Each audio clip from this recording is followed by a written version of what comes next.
দর্শক, এই ভিডিওটি মনোযোগ সহকারে পুরোপুরি দেখলে দারুণ কিছু দেখতে পারবেন। দেখুন, দাদা আর দাদি বসে আছে সোফাতে, সামনে নাতি টেলিভিশন দেখছে।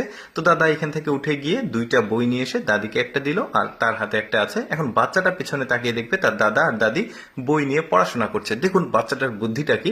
এখন সে টেলিভিশনটা বন্ধ করে দিবে, বন্ধ করে দিয়ে এখান থেকে চলে যাবে। ভিডিওটা পুরোপুরি দেখতে থাকুন, অনেক কিছু জানতে পারবেন। তারপর দেখুন এই নাতিটা গিয়ে একটা বই নিয়ে এসেছে, বই নিয়ে এসে পড়াশোনা করছে। মানে আপনি বাচ্চার সামনে যেটাই করেন না কেন, বাচ্চা কিন্তু ওইটা অনুকরণ করবে। আপনি ভালো কিছু করলে ভালো কিছু শিখবে, খারাপ কিছু করলে খারাপ কিছু শিখবে। দেখুন এখানে বাবা এখানে ময়লা ছিল, ময়লাটা নিয়ে ডাস্টবিনে ফেলে দিল। আরেকটা দিন দেখুন, আরেকটা দিন এই যে ময়লা বাচ্চার সামনে থেকে নিয়ে গিয়ে ডাস্টবিনে ফেলে দিল। তারপরে আরেকটা দিন এই যে ময়লা ডাস্টবিনে ফেলে দিল। বাচ্চা কিন্তু ভালোভাবে এটা দেখেছে, এখন সেটা কিন্তু শিখে গেছে। এখন তার সামনে যে কোনো ময়লা যদি পড়ে থাকে সেটা সে কিন্তু নিয়ে এখন ডাস্টবিনে ফেলে দিবে। ওই যে আমি বললাম, আপনি যদি ভালো কিছু বাচ্চার সামনে করেন তাহলে ওই জিনিসটাই শিখবে। কারণটা হচ্ছে বাচ্চারা কিন্তু অনুকরণ প্রিয়।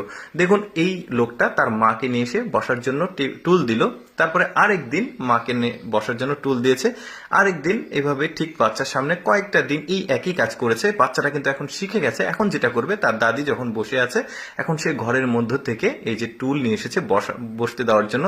দেখেছেন কি চমৎকার ব্যাপারটা কিন্তু। তারপরে দেখুন এই লোকটা, এখানে মহিলাটা লিচু খাচ্ছিল, তার হাজবেন্ড এই লিচুর চোচাগুলো নিয়ে বাইরে গিয়ে ফেলে দিয়েছে, মুখ থেকে বিচিটা নিয়ে বাইরে ফেলে দিল। এখন এই বাচ্চাটা দেখুন মায়ের মুখে যে বিচিটা আছে ওইটা হাত পেতে নিচ্ছে। বাবা যেটা করলো ওই একই জিনিস শিখলো। তার মানে ব্যাপারটা হচ্ছে, আপনি যদি বাচ্চাদের সামনে স্মোকিং করেন, বাচ্চারা কিন্তু ধীরে ধীরে ওটা দেখতে দেখতে অনেকটা একটা সময় মনে করবে ওইটা ওকে করতে হবে।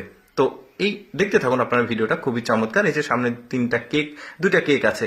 এখন বাচ্চাটা কি করবে, তার কেকটা মাকে দিয়ে দিবে অনেক চিন্তা ভাবনা করে, আর বাবার কেকটা সে নিয়েছে, নিয়ে এই কেকটা এখান থেকে নিয়ে সে আবার বাবাকেই খাইয়ে দেবে। দেখেছেন কি চমৎকার ব্যাপার। যেটা বলছিলাম যে আপনি বাচ্চাদের সামনে যেটা করবেন, খারাপ অভ্যাস দেখালে সে কিন্তু খারাপ অভ্যাসই শিখবে। দেখুন এখানে তার বাবা কয়েক টুকটা তরমুজ নিয়ে এসেছে, তো বাচ্চাটা এখান থেকে এক টুকরা তরমুজ নিয়ে চলে গেছে, গিয়ে দাদিকে দিয়েছে। তারপরে আবার এসে আরেক টুকরা নিয়ে গেল, নিয়ে গিয়ে দেখবে যে কিচেন রুমে তার দাদা আছে, দাদার কাছে এক টুকরা দিল, আবার সে এখান থেকে চলে আসবে। দেখুন বাচ্চাটার বুদ্ধিটা কি চমৎকার। এই যে দেখুন বাবাকে এক টুকরা দিয়েছে, এখন সে এক টুকরা খাচ্ছে। কি দারুণ, মানে সবাইকে দিয়ে সে কিন্তু খাচ্ছে, ব্যাপারটা চমৎকার। তারপরে দেখুন বাবা বাইরে থেকে খাবার নিয়ে এসেছে, খাবার নিয়ে এসে বাটিতে এখানে রাখলো একটা, তারপরে একটা সমস্ত শিক কাবাব হবে, তো এটা নিয়ে সে তার ওয়াইফকে দিল। এখন এই বাচ্চাটা ওইটাই শিখে ফেলেছে। এখন তার ভাগের যে খাবার, আরেকটা দিন কিন্তু এটা, তো বাবা খাবার নিয়ে এসেছে, ওই খাবারটা তার ভাগের যেটা ছিল সে একটা বাটিতে তুলছে, এখন সে তার মাকে দিবে। ওই যে তার বাবা দেখিয়েছে যে মাকে দিতে হয় আগে, তো বাচ্চাটা কিন্তু শিখে গেছে। দর্শক, কেমন লাগলো আজকের এই বাচ্চার ভিডিওটি অবশ্যই কমেন্ট করে জানাবেন। ধন্যবাদ।